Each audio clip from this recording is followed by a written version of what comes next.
मृत्यु के बाद 13 दिनों तक क्यों अपने घर में रहती है आत्मा, जानना चाहते हैं आप? शास्त्रों की बात जाने धर्म के साथ। जिस तरह जीवन एक सत्य है, ठीक प्रत्येक व्यक्ति को ये भी भलीभांति पता है कि मृत्यु भी एक ऐसा सत्य है जिसे कोई जितना मर्जी झुठला दे, परंतु इसे बदला नहीं जा सकता। कहने का अर्थ है कि जिसने इस पृथ्वी पर जन्म लिया है उसे एक न एक दिन अपने प्राणों की आहुति देनी पड़ती है। इस बारे में हम में से बहुत से लोगों ने कई बार अपने बड़े बुजुर्गों से कहते सुना होगा कि मृत्यु के बाद मनुष्य शरीर की आत्मा 13 दिनों तक अपने घर में रहती है। मगर ऐसा क्यों, इस बारे में क्या किसी ने सोचा है? अगर नहीं तो चलिए आज आपको इससे संबंधित जानकारी बताते हैं और जानते हैं कि आखिर क्यों मृतक शरीर की आत्मा 13 दिनों तक अपने घर में भटकती रहती। साथ ही साथ ये भी बताएंगे कि 13 दिनों तक मृतक के नाम का पिंडदान क्यों किया जाता है। वीडियो में आगे बढ़ने से पहले हमारे YouTube चैनल जीवन ज्ञान संगम को लाइक सब्सक्राइब करें और कमेंट में जय श्री राम लिख दे, आपका कल्याण ही कल्याण होगा। बता दें कि गरुड़ पुराण में इस बारे में विस्तार से बताया गया है। गरुड़ पुराण में बताया गया है कि जब किसी व्यक्ति की मृत्यु होती है तो यमराज के यमदूत उसे अपने साथ यमलोक ले जाते हैं। यहाँ उसके अच्छे और बुरे कर्मों का हिसाब होता है और फिर 24 घंटे के अंदर यमदूत उस प्राणी की आत्मा को वापस घर छोड़ जाते हैं। यमदूत के द्वारा आत्मा को वापस छोड़ जाने के बाद मृतक की आत्मा अपने परिजनों के बीच भटकती रहती है और अपने परिजनों को पुकारती रहती है, लेकिन उसकी आवाज को कोई नहीं सुन पाता। यह देखकर मृत व्यक्ति की आत्मा बेचैन हो जाती है और जोर जोर से चिल्लाने लगती है। इसके बाद आत्मा अपने शरीर के अंदर प्रवेश करने की कोशिश करती है, लेकिन यमदूत के पास बंदिश होने के कारण वह मृत शरीर में प्रवेश नहीं कर पाती।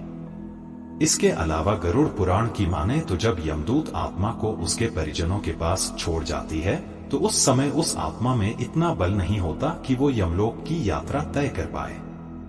गरुड़ पुराण के अनुसार किसी भी मनुष्य के मृत्यु के बाद जो 10 दिनों तक किया जाता है उससे मृतक आत्मा के विभिन्न अंगों की रचना होती है और जो 11वें और 12वें दिन पिंडदान किया जाता है उससे मृतक आत्मा रूपी शरीर का मांस और त्वचा का निर्माण होता है और जब 13वें दिन 13वीं की जाती है तो उस दिन मृतक के नाम का पिंडदान किया जाता है।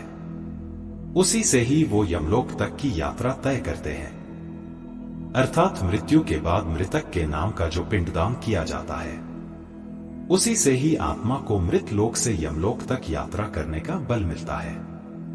इसलिए ही गरुड़ पुराण में बताया गया है जब किसी मनुष्य की मृत्यु हो जाती है तो उसकी आत्मा 13 दिनों तक अपने परिजनों के पास घर में भटकती रहती है और उसके बाद आत्मा मृत लोक से यमलोक की ओर निकल पड़ती है, जिसे पूरा करने के लिए उसे 12 महीने यानी कि 1 साल का वक्त लगता है। इतना ही नहीं, मान्यता के अनुसार 13 दिनों तक मृतक के नाम का किया गया पिंडदान उसके 1 वर्ष के भोजन के समान होता है। पिंडदान न किया जाए तो क्या होगा? इसके अलावा बता दें, अक्सर लोगों के मन में ये सवाल भी जरूर आता है कि अगर किसी मृत व्यक्ति के नाम का पिंडदान नहीं किया गया तो क्या होता है। तो दोस्तों आपको बता दें कि इसका भी वर्णन गरुड़ पुराण में किया गया है। जी हाँ, जिस मृतक व्यक्ति का पिंडदान नहीं किया जाता यमदूत उसे 13वें दिन जबरदस्ती घसीटे हुए यमलोक की ओर ले जाते हैं और मृतक व्यक्ति की आत्मा को इस दौरान काफी कष्ट उठाना पड़ता है। इसलिए हिंदू धर्म में मनुष्य की मृत्यु के बाद 13 दिनों तक पिंडदान करना आवश्यक माना गया है। इसके अलावा आपको बता दें कि 13वें दिन परिजनों के द्वारा मृतक व्यक्ति के नाम का जो भोज करवाया जाता है, अगर वह कर्ज लेकर किया जाए तो मृत व्यक्ति की आत्मा को शांति नहीं मिलती। इतना ही नहीं, गरुड़ पुराण में यह भी बताया गया कि जो व्यक्ति जीवित रहते हुए अच्छे कर्म करता है, मृत्यु के बाद उसकी आत्मा को यात्रा के दौरान यमदूत कोई कष्ट नहीं देते और जो व्यक्ति बुरे कर्म करते हैं उसकी आत्मा को यमदूत यात्रा के दौरान कई यातनाएं देता है और आत्मा को कई कष्ट भोगने पड़ते हैं। आज के लिए बस इतना ही, मिलते हैं न्यू वीडियो पर। जय हिंद, जय भारत।